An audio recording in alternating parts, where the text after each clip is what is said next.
On a parlé ce matin de mode de production durable, on a parlé de traçabilité et durabilité des filières. On va à nouveau se positionner dans les chaussures d'agriculteurs, peut-être encore plus que jusqu'alors, pour parler de diversification dans les fermes pour une meilleure rentabilité des exploitations.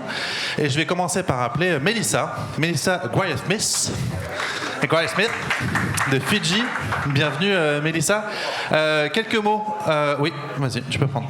Quelques mots sur Fidji, qui est un acteur de l'agrivoltaïsme ou du photovoltaïque au sens large, mais qui a une spécificité. Tu travailles sur le repowering. C'est ça.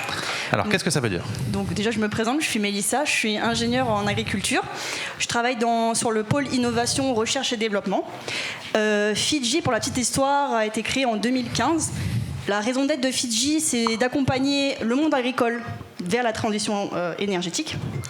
Et on est actuellement les premiers sur le marché sur le repowering. Donc qu'est-ce qu'est le repowering ? C'est le renouvellement, l'optimisation et la digitalisation de centrales solaires qui sont vieillissantes ou sous-performantes. Étant donné qu'on travaille essentiellement avec des agriculteurs, c'est tout naturellement qu'ils ont porté un intérêt vers l'agrivoltaïsme, donc la synergie entre la production d'électricité et la production agricole. On va creuser ce sujet-là également avec Colin Guillot, qui va nous rejoindre sous vos applaudissements là aussi chaleureux. Colin, et Priscilla, tu peux prendre le troisième micro au cas où. Donc Colin, tu travailles chez Technique Solaire, qui, comme son nom l'indique, s'intéresse au biogaz. Exactement, et au solaire. Et au solaire, ah ouf. Donc Technique Solaire, c'est ce qu'on appelle un développeur photovoltaïque et donc biogaz. On est une société qui produit de l'électricité et du biogaz, et pour ça, on a besoin de travailler avec des propriétaires fonciers qui eux, ont du foncier et vont nous permettre de construire ces centrales pour produire de l'électricité ou du biogaz.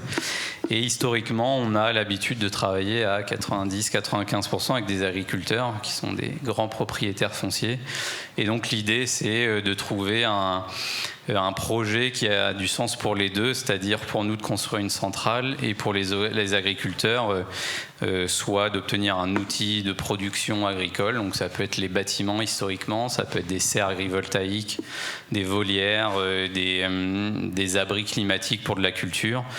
Ça peut être aussi des revenus financiers complémentaires. Donc là, sur tous les projets que j'ai évoqués, ça peut être le cas, mais ça peut être aussi des parcs au sol pour des élevages ovins, bovins, et parfois aussi des outils d'autoconsommation s'il y a des gros besoins. Et voilà, aujourd'hui, on est un peu les seuls, je pense, dans le photovoltaïque à travailler sur absolument toutes les typologies de projets agrivoltaïques.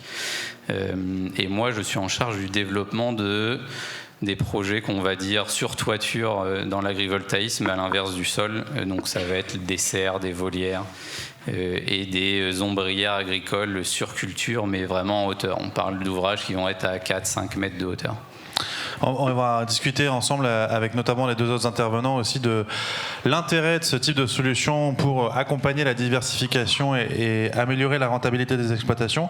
Parmi ces intervenants, Thierry Laplège-Taurine, j'arrive pas à me relire, pardon. Ouais, Thierry Laplège, ça suffit. Donc Thierry, on va dire ça tout simplement. Thierry, toi tu es agriculteur. Aujourd'hui, et tu es très engagé dans une démarche qui s'appelle Olive Green, qui permet de produire des oliviers en haies fruitières. Donc c'est un mode de culture qui n'est pas classique, qui n'est pas celui qu'on voit classiquement dans les champs. On est sur une production un peu plus intensive en termes de nombre de pieds par hectare. Et en plus, si je ne dis pas de bêtises, c'est sous abri photovoltaïque. Est-ce que j'ai tout bon ? Alors je vais me présenter, Thierry Laplège, bonjour à tous. Donc moi je suis déjà agriculteur de base. Un constat que j'ai fait il y a quelques années sur, je vais dire, l'agriculture française. Donc on a décidé de cofonder aujourd'hui, donc je suis le cofondateur d'Olive Green, la filière industrielle oléicole. Et donc effectivement la mécanisation par la haie fruitière aujourd'hui, c'était d'apporter la diversification aux agriculteurs. Et donc par cette diversification, c'était aussi de pouvoir leur amener les ENR, dont le photovoltaïque fait partie. Les énergies renouvelables, dont le photovoltaïque. Et on discutera ensemble de comment et pourquoi il est opportun ou pas de mettre des panneaux photovoltaïques, à quelles conditions c'est malin, que ce soit pour une production oléicole, qui a un lien très direct avec la cosmétique, ou pour d'autres productions peut-être un petit peu plus éloignées de ce secteur. Et on va faire intervenir également Michael Péchery de Beaucharme, qu'on peut applaudir lui aussi très chaleureusement. Michael qui a eu le courage de se lancer, historiquement en tant qu'agriculteur et maintenant dédié à 100% dans la cosmétique. Qu'est-ce que c'est que Beaucharme ? Exact. Alors Beaucharme Cosmétiques, c'est une petite marque de cosmétiques. Nous, on est dans le sud de Lyon. Pour vous situer, on est entre Chablis et Beaune. Voilà. Donc moi, je suis agriculteur. J'ai été agriculteur pendant 17 ans. Enfin, je suis plus agriculteur parce que j'ai arrêté au mois d'août dernier. Pendant les 17 ans, je me suis beaucoup diversifié parce que j'avais polyculture élevage. Donc j'ai fait un atelier de transformation de viande, magasin de producteurs, et dernièrement, en 2019, on voulait diversifier le côté céréales parce qu'effectivement, on voyait le changement climatique. Donc c'est pas une solution, c'est juste une réponse. Et l'idée, c'était d'importer des aromatiques sur notre exploitation avec des collègues. Enfin, quand on dit importer, c'est produire, implanter. Produire, ouais. Et notamment, on voulait faire un bassin de lavandin. Du coup avec plusieurs agriculteurs, et au bout d'un hiver de recherche, on s'est dit que c'était un peu compliqué, que ça faisait des gros investissements et qu'on allait revenir à de la volatilité des prix, à faire juste des huiles essentielles. Donc en fait on allait faire juste un travail de, comment dire, continuer à produire seulement une matière première sans en maîtriser le prix de vente.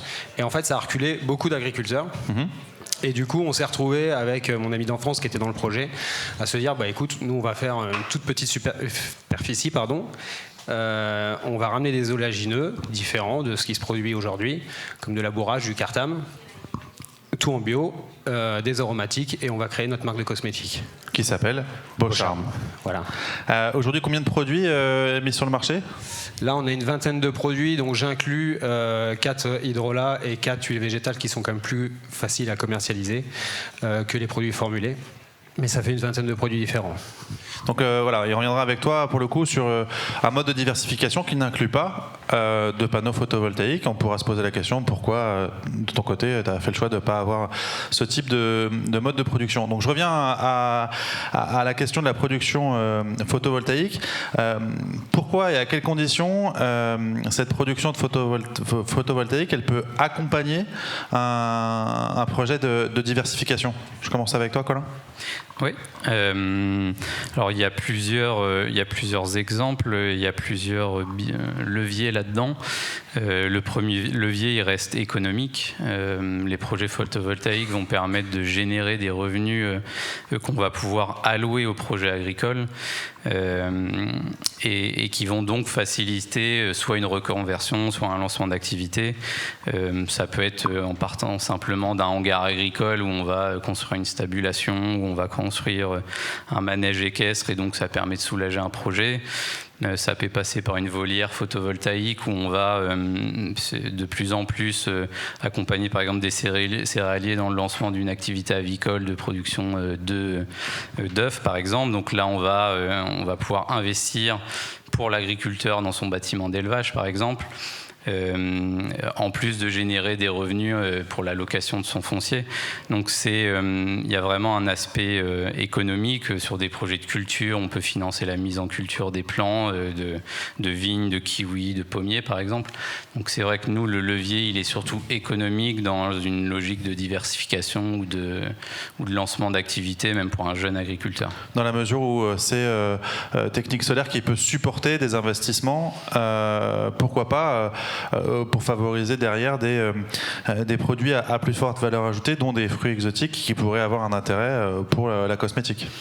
Alors sur la cosmétique, j'ai malheureusement pas d'exemple précis côté Technique Solaire, mais effectivement, on peut, via l'investissement qu'on va mettre dans le projet pour l'agriculteur, c'est lui qui reste maître du projet agricole. Nous, notre travail, c'est d'essayer de construire une installation qui va être en synergie avec l'agriculture.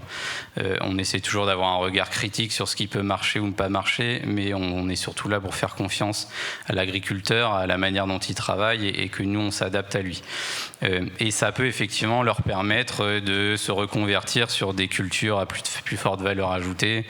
J'ai des exemples dans le sud-ouest de passer de la prune, du pruneau d'Agen à du kiwi par exemple, de se lancer sur des fruits rouges par exemple qui sont des cultures à forte valeur ajoutée et qui sont aussi très sensibles, et donc la protection de certaines structures peut ajouter un intérêt. Donc il y a effectivement ce type de projet où on peut réduire les risques de se lancer, d'essayer sur une petite surface de son exploitation et d'accompagner le projet. Mélissa, de ton côté, pareil, de la même façon, Fidji peut, alors si ce n'est faire l'investissement initial, mais on va dire, tu le disais, renouveler des panneaux photovoltaïques. Tu avais peut-être un exemple dans le domaine de la production de fleurs. C'est ça. Donc on a un projet qui est un très bon exemple de chez Monsieur Guillemin, qui est dans l'Indre, qui lui avait déjà une serre qui était remplie avec un toit, mais avec des panneaux pleins. Et nous, justement, le problème qu'il avait, c'est qu'il avait énormément d'ombre. Du coup, une répartition qui n'était pas du tout homogène en termes d'humidité, mais aussi en termes de pousse. Et donc, on est parti de ce constat en se disant, OK, il faut qu'on crée maintenant une innovation photovoltaïque aussi qui puisse permettre la production d'électricité et aussi sa production agricole, dans les cas des fleurs. Donc on a créé des panneaux ce qu'on appelle semi-transparents, qui sont avec un verre avec convertisseur de lumière intégré dans le verre, qui permet en fait de bloquer les UV et de faire passer, de convertir la lumière vers le bleu. Cette lumière, elle permet d'augmenter la croissance, mais aussi la photosynthèse, de permettre une meilleure photosynthèse des plantes.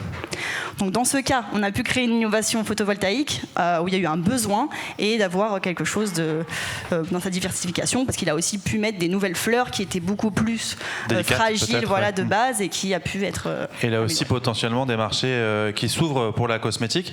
Après, tu parles de panneaux semi-transparents, donc on comprend l'intérêt d'avoir un peu plus de lumière, en plus, j'allais dire tamisée, non, mais filtrée en termes d'UV pour avoir une production boostée, on va dire. Mais quid de la partie énergétique ?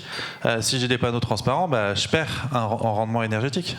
Alors justement, on a la chance d'avoir l'une des meilleures technologies qui est l'hétérojonction et aussi la bifacialité des panneaux, qui permet en fait d'avoir un rendement surfacique qui est très satisfaisant en termes de production d'électricité. Je voulais juste rajouter en termes de diversification qu'on peut aussi rajouter l'autoconsommation. On peut aussi ça permet d'avoir une électricité qui est à 0 € pour justement la ferme de ce monsieur. Si jamais Michael avait un peu des panneaux photovoltaïques, est-ce qu'on pourrait arriver jusqu'à alimenter son distillateur avec de l'électricité autoproduite ? Complètement, ce serait quelque chose, et même s'il en faisait un peu plus, il peut le revendre après sur le réseau où il sera raccordé. On y reviendra, peut-être que ça t'inspire.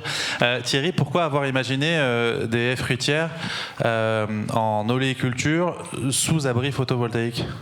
Alors déjà, on a plusieurs, je vais dire, volets là-dessus. C'était le volet agronomique.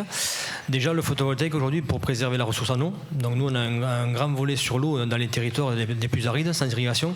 Donc le photovoltaïque aujourd'hui permet de conserver entre 30 à 50% de réserve en eau dans le sol par rapport à un aspect climatique normal sans panneau. Deuxièmement, aujourd'hui, c'est les effets climatiques, on peut voir la grêle et tout, donc protection effectivement des plantes. Et troisièmement, aujourd'hui, c'est protection physique, tu veux dire. Protection donc physique. meilleure on va dire humidité dans le sol, donc lutte contre les stress hydriques, protection physique face à la grêle, et on ensuite, l'a vu hier. La dernière qui est la plus importante, c'est dans nos jeunes pousses, les brûlures du soleil. Donc en fait, le panneau vient protéger tout ça. Donc aujourd'hui, c'est une synergie vraiment complète qu'on a réussi à faire entre, production d'énergie et donc rentabilité d'énergie photovoltaïque et aussi production agricole. Et donc on va beaucoup plus loin parce qu'aujourd'hui, on ne s'est pas arrêté sur la culture de l'olivier qui vient aussi dans le cosmétique entre autres, mais aussi on a fait le caroubier. Donc je remercie Serge Zaka parce que c'est lui qui nous a fait toutes les cartes de projection en France. Donc aujourd'hui, on amène la diversification sur les territoires, donc réhabiliter des territoires aujourd'hui très arides avec le caroubier par la même occasion et venir apporter les outils techniques comme le photovoltaïque fait partie pour vraiment amener une diversification à l'agriculteur et diversification de revenus. On en a discuté avec Serge ce matin. L'enjeu aussi, c'est d'avoir la filière derrière. C'est-à-dire que c'est bien beau de se diversifier, mais il ne s'agit pas que de produire. Il faut pouvoir avoir des débouchés. Quid des marchés que vous visez ? Alors nous, le marché, le premier marché, c'est la France. On importe 103 000 tonnes d'huile d'olive en France, donc des différents pays. Mais l'huile d'olive qui est pas chère. Qui est pas chère, mais nous aussi on peut le faire. Pourquoi ? Parce qu'aujourd'hui, la haie fruitière, elle est mécanisée. Donc on a 90% de mécanisation contre la main-d'œuvre des vergers classiques. Nous, on produit à 3 ans, contrairement aux vergers conventionnels qui produisent à partir de la 7-8e année. Donc déjà, on arrive en production comme ça. Deuxièmement, on a le marché France, mais nous, on vise le marché à l'export. C'est-à-dire dans les grands concours aujourd'hui, on a des grands concours comme Dubaï aujourd'hui qui sont dans le Made in France où c'est que la France n'est pas représentée. Et donc là, on parle d'huile d'olive haut de gamme. Alors, la première production qu'on a fait l'an passé, au bout d'1 an de plantation, on a réussi à faire nos premières analyses. On est dans le top niveau de l'extra vierge. Et donc en fait, avec les études techniques dont le photovoltaïque fait partie aussi, le Made in France qu'on produit va produire que de l'extra. On n'ira pas sur des huiles comme on peut voir dégradées dans certains pays. On est à combien d'hectares aujourd'hui plantés ? Nous, on a planté 450 hectares l'an passé, on plante 2000 cette année, et pour 2026, on est passé à 6000 hectares. Oui, donc avec là encore un enjeu de stabiliser des marchés derrière pour arriver à valoriser toute cette production. Alors les marchés sont déjà là. Aujourd'hui, le problème de l'oléiculture mondiale, c'est qu'on a un marché qui est extrêmement porteur, on a une crise volumique, pas une crise financière. D'accord. Mickaël, de ton côté, cette question de la sécurisation de TT Boucher, comment tu as travaillé cette question ? Parce que se lancer dans la cosmétique, malgré... il ne suffit pas d'avoir une belle marque, et Beaucharme est une super marque. Enfin, je trouve qu'elle évoque beaucoup de choses, mais il faut quand même arriver à avoir des clients et sécuriser ses clients. Est-ce que c'est des clients B2B, donc business to business, donc des clients, on va dire, entreprises, ou est-ce que ce sont des particuliers B2C ? Non, alors nous, on a B2B et B2C, voilà, et on reste très local. Aujourd'hui, et c'est beaucoup plus facile, enfin... Aujourd'hui, les acteurs de la grande distribution, ils sont friands de ça, d'avoir des marques locales. Donc ça a été assez simple dans le département pour se développer. Après, pour tout ce qui est... une fois qu'on veut passer dans des départements à côté, ça reste compliqué parce qu'on n'a pas la crédibilité. Et vous le savez, je pense, plus que moi, que dans la cosmétique, le marketing et la communication, c'est hyper important. Et ça coûte. Et ça coûte. Et je pense que c'est là où on pêche. On a des difficultés par rapport à ça. Pour percer, tu veux dire ? Ouais, pour percer, d'aller dans les départements voisins. D'accord. Ça reste compliqué. De l'intérêt peut-être de s'appuyer sur des événements comme ceci, mais peut-être des influenceurs, des acteurs qui peuvent avoir des caisses de résonance et qui ne sont pas forcément hyper... Avant de penser pub télé. Hein. Oui, non, mais bien sûr. Après, on cherche un peu toutes les pistes possibles. J'entends beaucoup de monde qui parle de levée de fonds et tout. Je ne sais pas comment vous faites, mais alors moi, c'est... c'est un univers particulier. Ouais, c'est un univers particulier. La cosmétique en tant que telle est un univers particulier. Après, c'est hyper sympa, hyper intéressant. Mais déjà au niveau agronomique pour nous, parce que le fait de développer d'autres cultures, c'est ce qui nous passionne déjà à la base. Mais on cherche et on avance gentiment. Et d'avoir accès encore une fois à peut-être une filière aussi de valorisation. Peut-être que tu pourras en discuter avec Baptiste, que j'ai fait intervenir tout à l'heure sur cette question et qui t'expliquera toutes les mécaniques de la levée de fonds. Je voulais revenir du côté des avantages d'une production sous panneau. Donc Thierry en a évoqué plus d'un.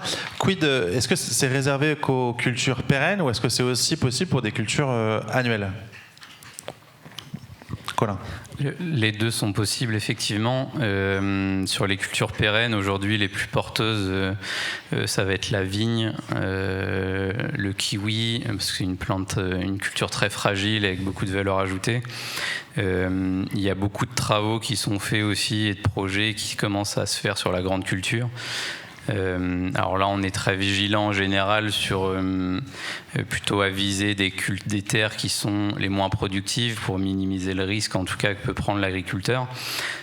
Sur la grande culture, chez Technique Solaire, on a un peu l'approche de faire des petits projets, je dirais, vu qu'on travaille en fait ce qu'on va appeler une pergola, donc c'est vraiment un ouvrage sous lequel l'agriculteur va pouvoir continuer à travailler, comme le fait Thierry avec ses oliviers. L'objectif, c'est de conserver la mécanisation, le travail pas de avoir culture. 50 poteaux qui empêcheraient le tracteur de passer. Exactement. Et c'est de travailler dessous. Quand on travaille un projet agrivoltaïque, le but, c'est de voir la synergie.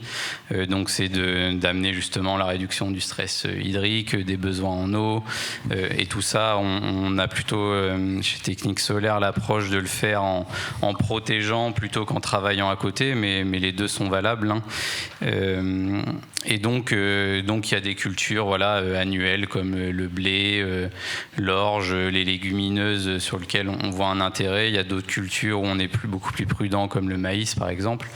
Le maraîchage évidemment, hein, c'est la première et c'est presque la première activité agrivoltaïque avec les serres qui commencent déjà à avoir plus d'une dizaine d'années en France et sur lequel on a du coup le plus de retours d'expérience.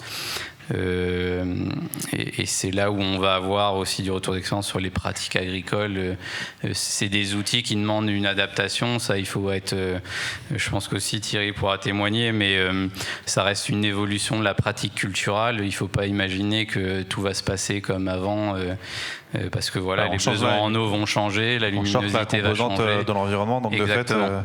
De fait il y a des moyens aussi aujourd'hui avec le tracking d'essayer de s'adapter au mieux et de travailler, hein, mais c'est le tracking, c'est on fait évoluer l'orientation des panneaux en fonction de l'orientation du soleil. On va analyser au cours du cycle de culture des périodes de l'année les moments où il faut s'effacer, les moments où au contraire il faut protéger un maximum, mais c'est tout l'intérêt. S'il n'y avait pas d'impact du photovoltaïque sur la culture, il n'y aurait pas de logique, je dirais. Pas d'intérêt. Donc aujourd'hui il y a tout type de culture. Le but c'est à chaque fois de travailler avec l'agriculteur pour concevoir un projet qui lui corresponde et dans lequel il va croire. De toute façon c'est indispensable aujourd'hui pour que le projet voit le jour. Quid de l'élevage ? L'élevage chez Technique Solaire, c'est là aussi, le lait peut avoir un intérêt aussi pour la cosmétique.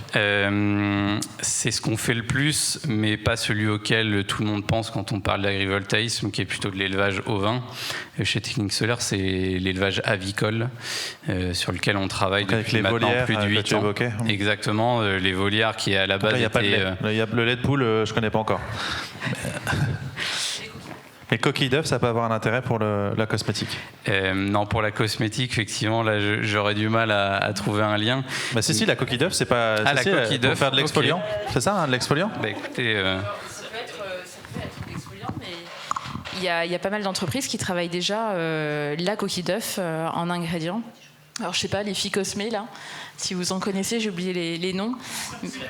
Alors, Circuleg, mais il y en a d'autres qui l'utilisent aussi, mais j'ai plus les noms. Mais on peut vous retrouver ça. Ils ont toute la filière, effectivement, sur la collecte. Ok. C'est de la collecte d'œufs qui sont pas bons à la consommation, du coup ? Ou des coquilles. Ou c'est du recyclage D'accord. On récupère la coquille une fois que l'œuf a été valorisé. Ok, à voir avec certaines coopératives peut-être. C'est vrai que nous, on a plutôt tendance à travailler directement avec l'agriculteur. Les coopératives, elles ont souvent du mal à s'engager, probablement parce qu'elles veulent pas enfermer aussi parfois leurs adhérents dans une filière, et donc aujourd'hui il y a peu de coopératives, en tout cas chez Technique Solaire, avec qui on travaille. On a toujours eu un peu cette approche de travailler en direct avec l'agriculteur et de s'adapter à ses demandes à lui, et d'éviter la standardisation, ce qui peut probablement venir quand on veut commencer à travailler avec un gros opérateur comme une coopérative. Mélissa, tu commençais à évoquer le tracking.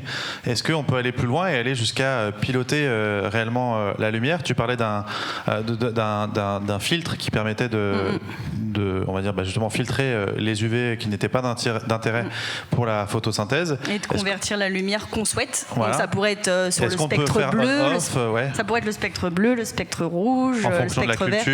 En fonction de la culture. Son cycle de végétation. Exactement. Le but, ce serait, comme tu disais, de s'adapter à l'agriculteur, de savoir quel besoin il a, quel type de culture il a. Donc ça pourrait être sur de la tomate, du concombre. Et puis peut-être en fonction de type de molécules qu'on cherche à faire produire à la plante, exemple, pour avoir un principe actif en tomate hyper poussé. Et là, ça y est, ça existe ? Non, justement, là, on est en train d'innover sur ça, mais étant donné qu'on sait déjà faire la conversion vers le bleu, la conversion vers le vert, la conversion vers le rouge, ou faire l'inverse entre les deux, on se dit qu'en fait, tout type de panneau est possible. en fonction de la culture. Donc affaire à suivre. Michael, je reviens vers toi. Tu disais, et dans tous les projets de diversification, c'est peut-être parfois plus de travail. Tu évoquais le fait que toi, tu as fini par te concentrer sur l'activité et le développement de l'activité cosmétique. Comment on s'organise? Comment faire en sorte que diversification ne rime pas avec éparpillement, voire épuisement? Alors c'est... Bon, moi, pour mon cas personnel, j'avais besoin de ça pour continuer le métier d'agriculteur. Je voulais pas partir en retraite, me retourner et me dire c'est bien, j'ai suivi des techniciens agricoles. Oui, il y avait une dimension entrepreneuriale forte chez toi. J'avais envie de ça. Après, effectivement, il faut faire gaffe à l'éparpillement, à l'épuisement aussi, parce qu'il y a plein de fois où on se dit, bah, voilà, des fois, je serais bien plus tranquille à pas me lancer dans des projets un peu farfelus comme ça. Après, donc, faut être nombreux. Moi, j'ai la chance d'être avec mon frère, qui lui avait entre guillemets les mêmes ambitions que moi, et on était plusieurs salariés. Donc voilà, on s'organisait pour. Forcément, quand on se lance dans des projets comme ça, il faut du monde aussi derrière, donc ça crée aussi de l'emploi. Voilà, donc il faut être entouré. Il faut être entouré en interne, avoir la bonne équipe. Est-ce qu'il faut être aussi accompagné dans ce projet-là par d'autres ressources plus expertes sur ces sujets? Enfin, j'imagine que quand tu as démarré, tu n'étais peut-être pas l'expert de la cosmétique. Si. Normal. Non. Du coup, on a trouvé une formulatrice, Christine Shostakov à Paris, pour ceux qui la connaissent. Voilà, et qui nous a bien aidé sur les formulations, la création des produits. Ouais, et puis un enjeu de monter en compétences aussi sur la culture, mais aussi sur le marketing, le commerce. Déjà, il a fallu travailler les itinéraires techniques de chaque culture. C'est pour ça, quand on parle de filière et tout, c'est vrai que ça c'est compliqué parce que y a quand même déjà toute une recherche de savoir quand est-ce qu'on va planter, semer, récolter, ce qu'on va faire dessus, le désherbage qui est pas une moindre affaire sur un itinéraire. Nous on était en bio, enfin on est en bio toujours, donc voilà, donc il faut apprendre tout ça. Mais c'est ça aussi qui fait la richesse de ce projet, c'est que voilà, l'idée c'était de pouvoir cultiver d'autres cultures et toujours avec les pieds dans la terre, j'ai envie de dire. Thierry, l'idée de Olive Green, c'est aussi d'accompagner des agriculteurs au-delà des fondateurs dans la diversification par la culture de l'olivier. Comment vous accompagnez cette montée en compétences progressive? Comment vous faites en sorte que les agriculteurs ne mettent pas tous leurs œufs dans le même panier et pour autant ne s'épuisent pas à avoir un panier bien rempli? Ou des paniers bien remplis? Déjà, c'est de leur amener un écosystème complet. C'est-à-dire que les agriculteurs, aujourd'hui, il faut les accompagner sur la diversification. C'est une culture qu'ils ne connaissent pas forcément. Moi, j'étais le premier cas, en tant que céréalier, de partir sur la culture pérenne. Donc, la première chose, c'est que nous, on accompagne l'agriculteur pendant 5 ans avec un contrat spécifique d'accompagnement, c'est-à-dire de la plantation jusqu'à sa pleine production, et surtout de l'accompagner à savoir ce que c'est un olivier, comment le gérer, comment l'interpréter. Avec des techniciens dédiés qui viennent faire du conseil Avec des techniciens, nous, on commence à suivre l'agriculteur. À côté de ça, on a une association qui s'appelle Olive Avenir qui fait une partie interprofession. Donc, c'est-à-dire qu'on gère l'agriculteur et le collège agricole est à l'intérieur. Et on forme les agriculteurs des bureaux départementaux à accompagner leurs autres collègues. Deuxièmement, après, c'est une sécurité aussi dans la diversification. C'est un projet qu'on a porté à l'État français. C'était de diversifier, non pas sur monoculture, mais d'apporter un pôle de diversification à hauteur à peu près de 10 à 20% de la SAU de l'agriculteur, qui a à peu près une centaine d'hectares de moyenne, pour pouvoir lui faire le pôle financier de diversification et surtout le revenu. Voilà. Ouais, donc on n'est pas sur une spécialisation, mais bien une diversification qui peut s'apparenter peut-être à une multispécialisation.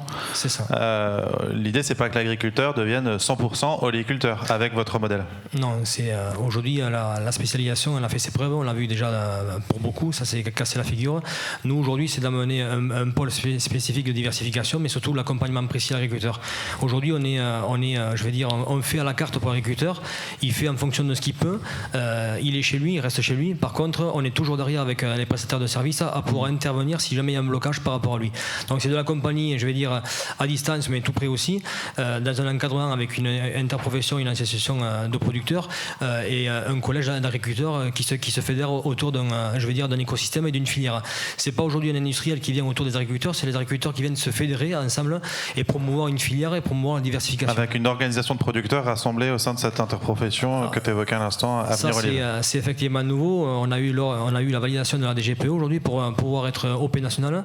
Et donc chaque OP, département, organisation de producteurs. Organisation de producteurs. Qui a un statut reconnu par l'État et même qui rend éligible cette association à des aides européennes potentiellement. C'est exactement ça, parce qu'aujourd'hui on est parti de zéro quand on a créé la filière, donc il a fallu tout créer, autant le pôle végétal, le pôle ENR avec les développeurs avec qui on bosse, la diversification avec la biomasse aussi qu'on a parlé ce matin, qu'on a signé avec Total pour justement valoriser tous les déchets agriculteurs et faire des compléments de revenus. Par de la méthanisation ou... Par la méthanisation, mais aussi par la cosmétique. On a différents débouchés qui puissent sursécuriser le volet. Là on parle des feuilles, des rameaux d'olivier coupés. On parle de tout ça, on parle du déchet après trituration. Okay. C'est-à-dire tout ce qui est grignon, les margines, donc qui sont les eaux de trituration, les eaux d'olive qui partent aussi pour une part en cosmétique sur certaines composantes et molécules, et le deuxièmement il fallait trouver la solution, et donc on a trouvé la solution de faire aujourd'hui de l'hydrogène par rapport à ça. Donc on valorise 100% de la filière, on est hyper décarboné, donc c'est quelque chose qui est très, très important pour moi. Et donc pour revenir sur l'OP national, c'est aujourd'hui d'amener un écosystème complet agriculteur qui soit chez lui mais qui soit très accompagné. Voilà. C'est-à-dire qu'on puisse l'accompagner collégialement, et aujourd'hui le côté industriel et le côté agricole se sont unifiés ensemble pour pouvoir porter une filière qui aujourd'hui l'olivier il est là pour 30 ans. Merci pour vos premiers témoignages. On peut se tourner maintenant vers la salle. J'imagine que vous avez des questions à poser à nos intervenants. Léa. Oui, bonjour, Léa Dufaux, je travaille pour AgroSolutions, une société de conseil qui accompagne les entreprises dans le secteur agricole, agroalimentaire et cosmétique pour s'aligner sur leurs enjeux environnementaux. Et donc on travaille le carbone, la biodiversité, l'eau, mais aussi les agri-énergies, du coup l'agrivoltaïsme. Et je me demandais pour Technique Solaire, est-ce que quand vous décidez que sur ces pergolas au-dessus des cultures, quand vous décidez de les piloter, j'imagine que vous utilisez un algorithme pour s'adapter à la physiologie de la culture, et voilà, comment ça fonctionne. Alors, s'il y avait un algorithme magique, ça serait génial, mais malheureusement, aujourd'hui, ce n'est pas le cas. Il y a des logiciels de simulation qui existent, comme Stix, par exemple, qui a été développé par l'INRAE, mais sur lequel on n'a pas encore des retours d'expérience sur la totalité des cultures. Donc, c'est un mixte entre de la simulation quand ça existe, et sinon de la recherche bibliographique, d'études internationales. Et du pilotage manuel, éventuellement ? Alors, en tout cas, dans la conception, c'est soit de la simulation, soit de la bibliographie. Et déjà en phase conception, pour étudier le projet, il faut déjà se projeter dans les périodes sur lesquelles il va falloir s'effacer, combien de temps ça va représenter. L'effacement, c'est de l'énergie produite en moins. Donc ça a un impact directement sur le projet en lui-même. Et donc c'est très important de l'analyser dès le début. Oui, pour s'assurer de la rentabilité et l'équilibre du modèle économique global. De pouvoir s'assurer que le projet il est viable et qu'on ne va pas travailler... Pour l'agriculteur et pour vous. Exactement, et qu'on ne va pas... un projet agrivoltaïque, ça peut prendre entre 2 ans et demi et 5-6 ans à développer. Et donc c'est un engagement de l'agriculteur avec son partenaire développeur d'immobiliser un foncier pendant tout ce temps-là et de rien y faire. Et donc c'est important dès le début d'avoir une bonne vision des chances de succès du projet. Bien sûr.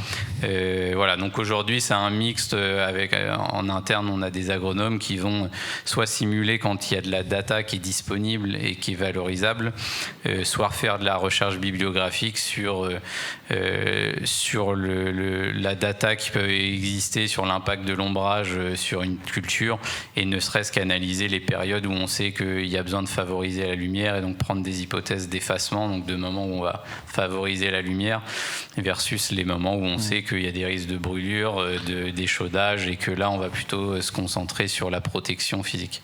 Un complément, Mélissa ? Oui, en revanche, nous on a un algorithme, du coup on travaille sur ça, donc on a un consortium aussi de personnes qui, notamment Stix, l'INRAE et le CNRS, on a maintenant un programme qui s'appelle IDEMO, qui va être avec plusieurs projets pilotes pour justement avoir sécurisé et prouvé la technologie et avoir justement ces algorithmes que tout le monde recherche.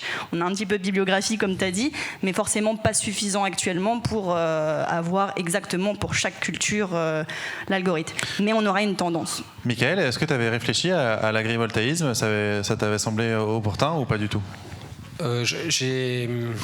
J'ai commencé à monter les panneaux solaires quand je me suis installé avec les fameux contrats à 60 centimes. Enfin, je sais pas si ça vous cause, Sur des bâtiments d'élevage ? Sur des bâtiments d'élevage. Et j'avais des panneaux solaires en autoconsommation là dernièrement pour fournir mon labo de transformation de viande. Et pour la production végétale sous serre, sous panneau ? Je suis pas assez beau à Beaune. si, en plus, on a des très bons résultats. Ouais. Non, ce qui aurait été intéressant, c'était pouvoir fournir l'alambic avec et la presse. Voilà, peut-être dans les projets futurs. Il y avait une autre question, je te donne la parole juste après. Il y avait une question voilà, c'était où ?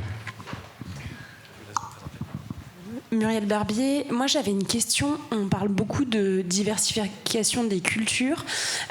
Est-ce qu'il existe, est-ce que les entreprises le font ? Là, on parle d'agrivoltaïsme pour potentiellement améliorer certaines cultures. Est-ce qu'il existe des cabinets de conseil qui vont venir en fait apporter une solution clé en main pour les agriculteurs en disant en fait, voilà ce que vous faites, voilà ce que vous pourriez faire comme autre culture et les associer aux sorties marché, parce que faire des nouvelles cultures ça peut être bien, mais est-ce qu'il y a bien le marché qui répond derrière pour acheter la production.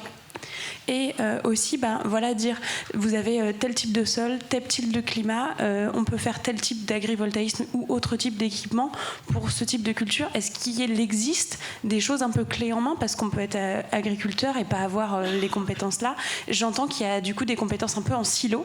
Est-ce qu'il existe quelque chose qui regroupe un peu tout pour faciliter aussi la démarche auprès des agriculteurs qui ne sont pas forcément experts et techniques là-dessus ? Alors, souvent les agriculteurs, et on en a plusieurs autour de la pièce, se spécialisent à fond quand ils portent un projet de ce type-là. Je me permets d'apporter des premières réponses et je vous laisse compléter.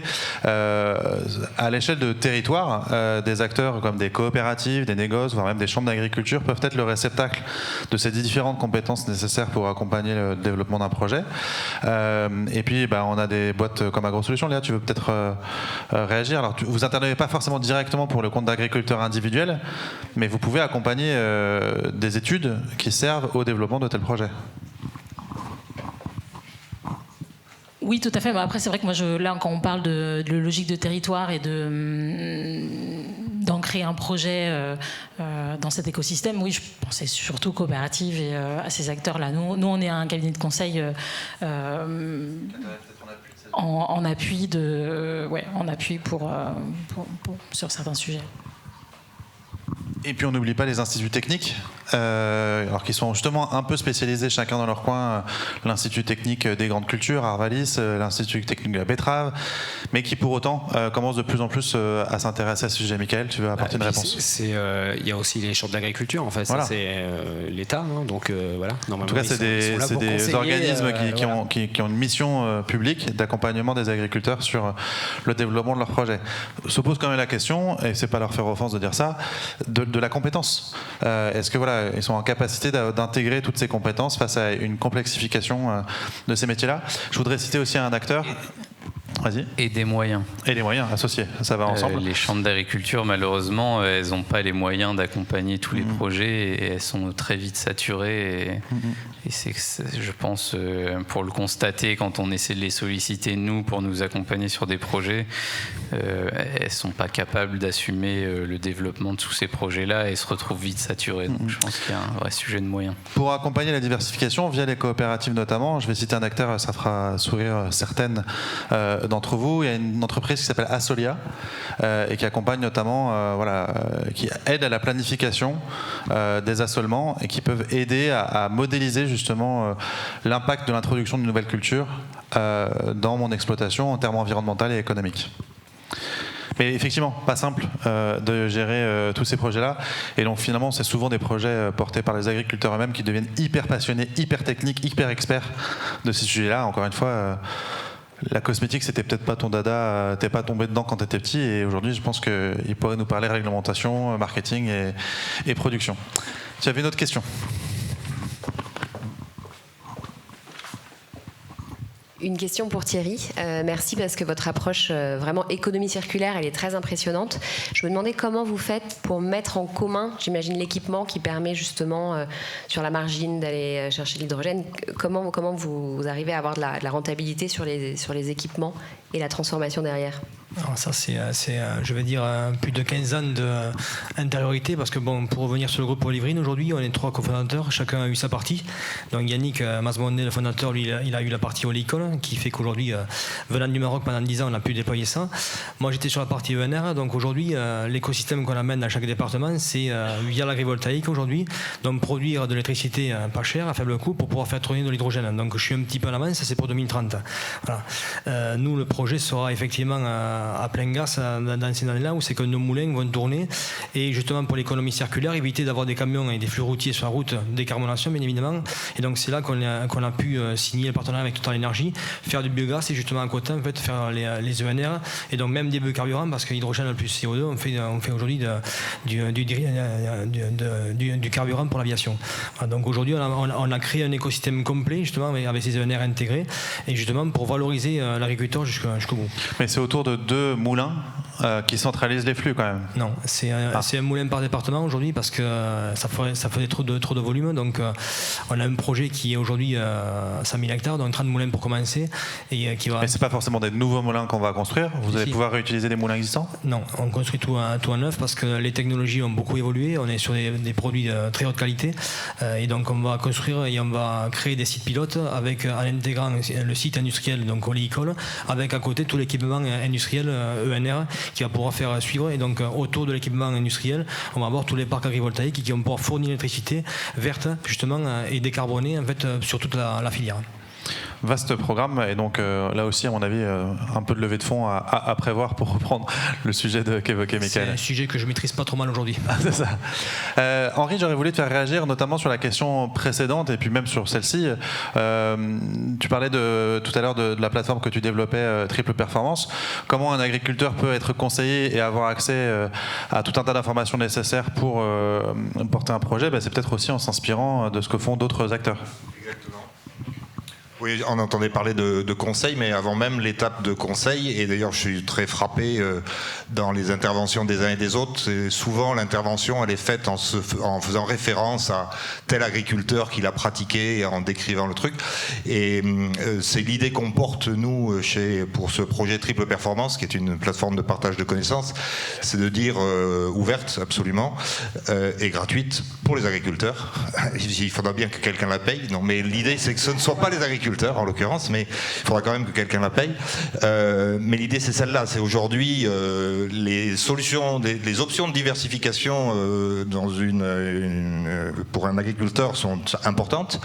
C'est de plus en plus technique, et avant même d'aller voir un conseiller, il est intéressant de comprendre ce que font les collègues à droite, à gauche, dans des environnements similaires ou pas, et on essaye d'agréger toute cette information à travers des retours d'expérience et descriptions de pratiques pour les mettre à disposition des agriculteurs et leur permettre le début de cheminement, et donc d'être en capacité de parler avec un conseiller de manière argumentée, et d'avoir un dialogue équilibré, un petit peu répondre aussi aux arguments aux critiques qui ont pu être faites dans les coopératives, où ça va à sens unique et en sens décédant, tu fais ça et puis c'est bien. On a passé ce temps-là, l'agriculteur gère son exploitation, c'est un entrepreneur, donc on essaye de lui donner les clés pour avoir ce dialogue argumenté sur les projets qui l'intéressent.